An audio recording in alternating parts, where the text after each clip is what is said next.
Hello and welcome back to another video. My name is Kizzy and today we're going to talk about some books, surprise surprise.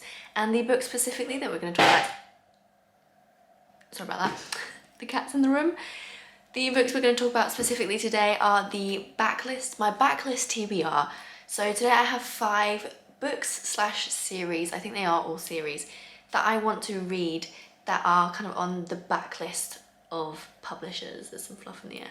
Sorry about that. So I'm going for the definition of backlist as the most common one that I found was just that it's not the new release of the publishers, so it's on their kind of back burners. And I don't know, I've heard some few different definitions, one being that it is not the most recent release of the author, and another one that it couldn't have been published within the last year. So there are a few different variations. The one I'm just going for is if it's been out for quite a while, but it's still in print. That's my backlist definition. So I have 5, potentially 6. I think I've just remembered one that I haven't added on here, and I might just add that one on. So we might have 6.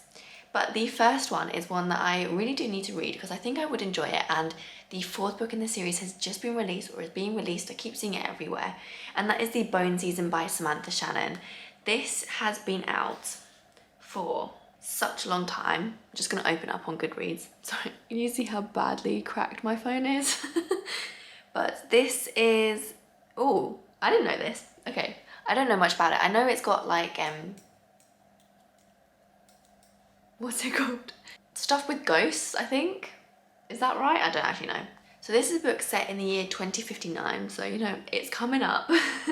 About a girl called Paige who is 19. She works in the criminal underworld in a London. I think it's like a London alternative, obviously. So maybe it's urban fantasy. Her job is to scout for information by breaking into people's minds.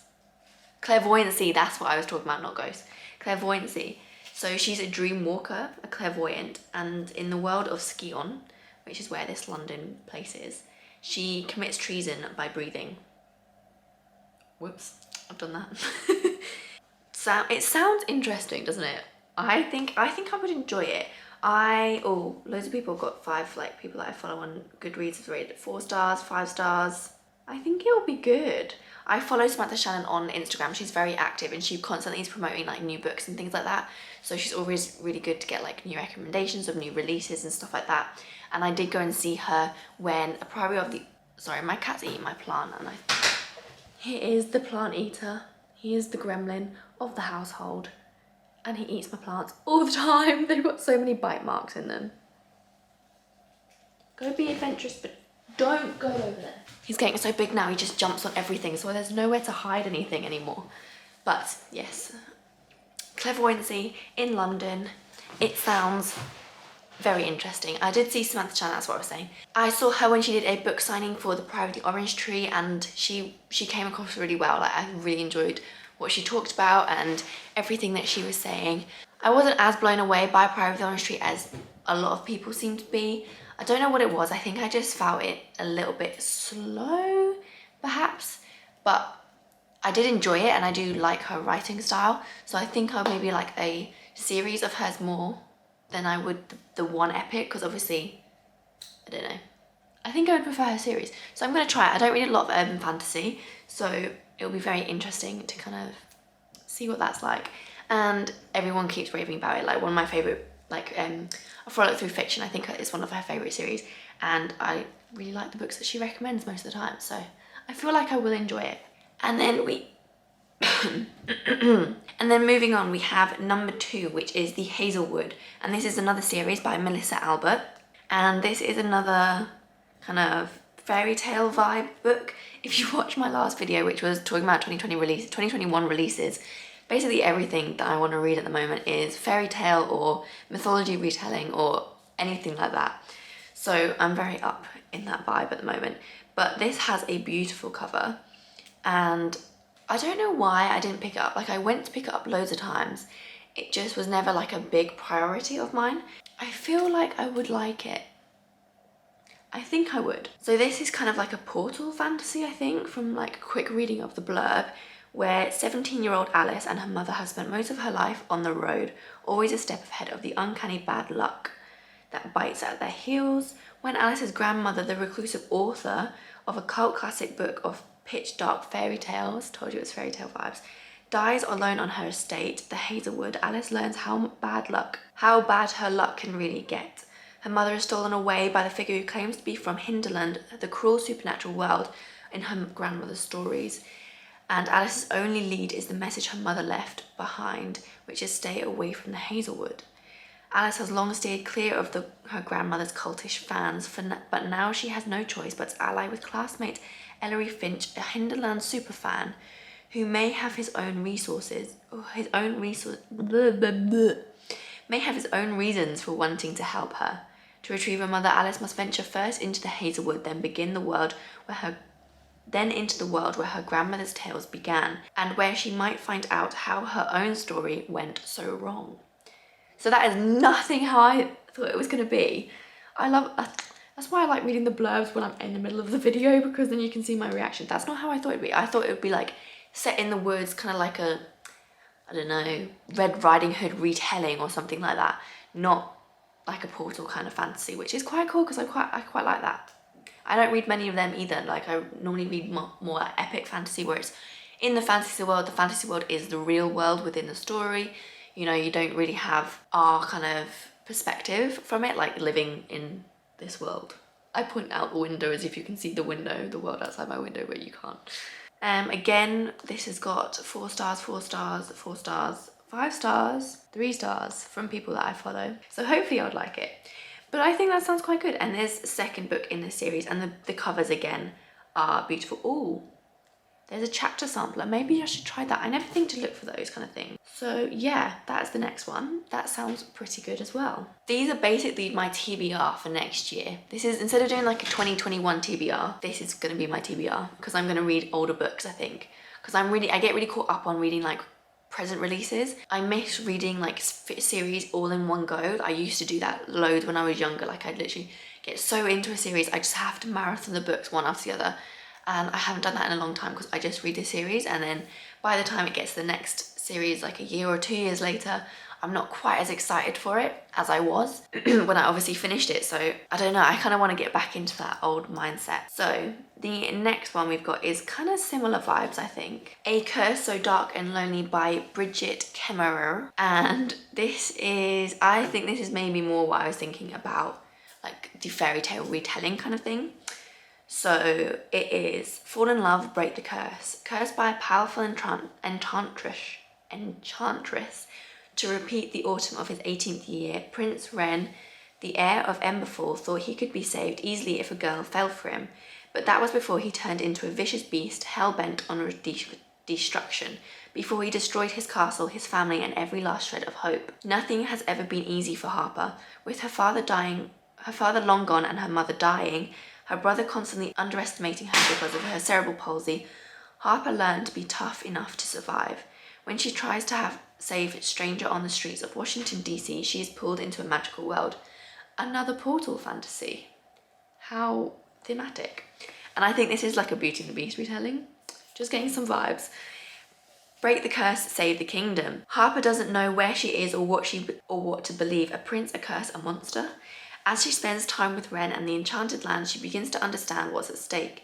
And as Ren realizes Harper is not just another girl to charm, his hopes become flooding back. But powerful forces are standing against Emberfall, and it will take more than a broken curse to save Harper, Ren, and his people from utter ruin. I don't know what it is, but Beauty and the Beast retellings, maybe because it's done loads before, or I just was never a fan of Beauty and Beast as a young one. Like, I was never really a Disney princess kind of gal. I was more like an Aristocats kind of gal, and 101 Dalmatians and that kind of thing.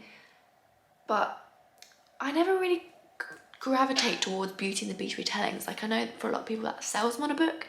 Normally that kind of, I don't know what it is. But I'm kind of interested in that. It's got good representation, it seems. I'm interested. I think, is it a series? Yes, Curse Breakers series. And there are 4 in the works. Oh no, there's not, there's 3. So there's 3 in the series. I wonder if this is finished. I think this is a trilogy. That would be fun. I hope I like it because then I can marathon it. Exciting stuff. That's number 3. So the next 2 are ones that I'm really excited about and I really want to try because they are kind of, I think, older books. This was 2006, which for fantasy is pretty, like, you know, fantasy changes very quickly, very fast as a genre. So I think this is kind of like old for fantasy. I could be completely wrong there, but as a feel I get. But this is The Lies of Lochlan by Scott Lynch, and this is from the Gentleman's Bastard series. And if anyone watches Murphy Napier, which you probably do because she's amazing, she loves this series. So I'm gonna pick it up. And the only other book that I've read explicitly on her recommendation I didn't like, but we also read a lot of similar books that I've kind of got from other people. I haven't seen anyone reading this recently apart from her, so it could be good, it could be bad, I don't know, but the blurb for this is nice and short and sweet, so I'll read it out. An orphan's life is harsh and often short in the mysterious island of Camor, but young Lochlan dodges death and slavery, becoming the thief under the tutelage of a gifted con artist. As leader of the band of light-fingered brothers known as the Gentleman Bastards, Locke is soon infamous, fooling even the underworld's most feared ruler. But in the shadows lurks someone still more ambitious and deadly. Faced with a bloody coup that threatens to destroy everyone and everything that holds meaning to his mercenary life, Locke vows to beat the enemy in his own brutal game or die trying. Dramatic. So I think this has got one of the best, this is the book she talks about, where it's got one of the best kind of friendship romances in it. So I really love friendships in books, especially if they're like found families, and I want to find that. I think, also I don't know if this is the right book, but I think his writing style is a little bit weird and takes you a while to get into. We'll see if I like it, and we'll see if we like the writing style. Oh, it's big, 752 pages. Yeah, a lot of 5 stars, 4 stars, 5 stars, 5 stars, 5 stars, 4 stars on this book, so I think it's gonna be a good one. Or it could be this one. This is the other book that she recommends all the time, and I get these two confused. So this could be also everything that I just said, with the one with the best romance and the weird writing style.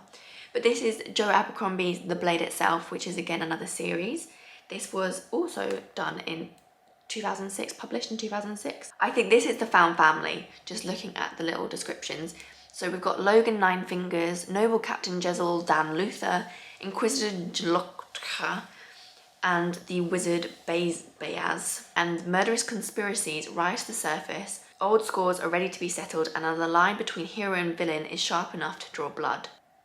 That sounds interesting. So I think this is also kind of like the next one I want to pick up. So either those 2 books, they're on my wish list. I'm hoping my mum gets them for Christmas, but we'll find out. Or I've got some, I got £10 on my Waterstones gift card, so maybe I'll buy one of them. There actually is quite a few on here that I haven't added onto my list, so I'm going to go through them. We have The Eye of the World, which is a very big book by Robin Jordan. This, I feel like, is another kind of classic fantasy that, you know, needs to be read. This was published in 1990, and it is massive. It's 814 pages. There is quite a few in this series, I believe. This is the Wheel of Time series. There are like 46 in the Goodreads things. I don't know if they're doubled, but it's long, and I think the last book he didn't actually finish before he died, and so Brandon Sanderson finished it. So if I want to read everything of Brandon Sanderson, I'll have to read The Wheel of Time. And I think my brother's reading this at the moment, and he says it's good, but it's a big one. So this, I don't know what it's about. It's got dragons in it, as I can see. The wheel of time turns, and ages come and pass. What was, what will be, and what is may yet fall under the shadow. Let the dragon ride again on the winds of time. The wheel of time turns, and ages come and go, leaving memories that become legend.